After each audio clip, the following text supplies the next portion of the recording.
Prologue. Deities and other godly beings tower above and beyond mortals, making them feel like they themselves sink into abyss of vain.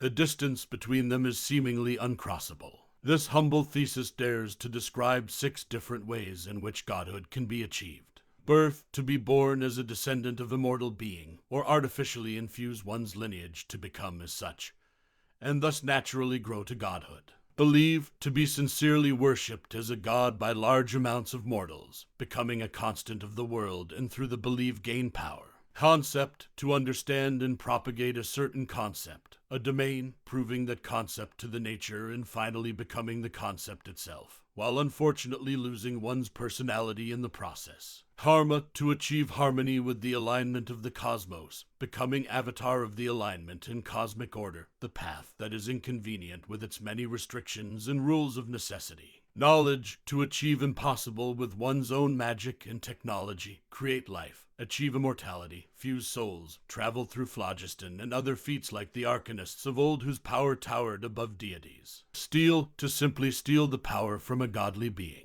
These ways and their combinations may be used to cross the gap to godhood. Following 12,887 pages cover first 5 ways to godhood, and are completely unintelligible to you. The last way is written on just single page and contains several handwritten notes clearly not written by the original writer. 6. Steal. Easiest, no detriments, try first. Anyone reading the first 5 ways can already think of this way oneself. This way is the easiest one in this book, but also the least likely to succeed in the long term, as goodly beings are unlikely to let their power be taken and their friends to be stolen from. One therefore must proceed with haste and be ready to defend against deities, ideally capable of godly might themselves. The most common gods will have their power based on combination of belief and concept. To steal it, you first have to desecrate their concept, defiling their religious practices in the process. The deity must appear powerless during this process, either busy, oblivious, or fought off effortlessly. The corruption must have a form which is characteristic to the attempting thief, but one does not need to do the deed oneself. Perfect. The corruption must also be completely unacceptable by the very deity being stolen from, by their very existence. It should also ideally go against the point of some of their religious rituals as to attack their worship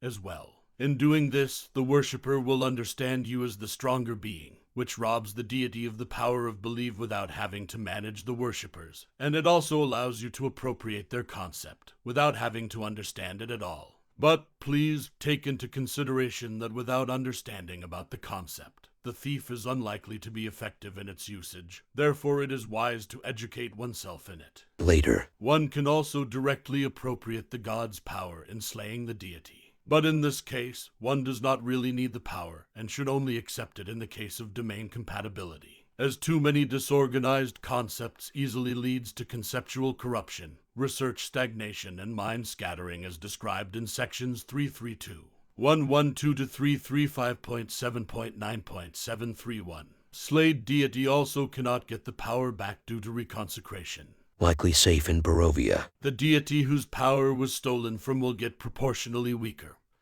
and may also be degraded to demigod or even purely a powerful mortal. With divine blood. The potential reconsecration is simple as well. One only needs to make an offering to the original deity using an item containing the deity's original uncorrupted power on place originally sacred to the deity. Undo the desecration and complete the originally defiled ritual in a proper way. Remove the items.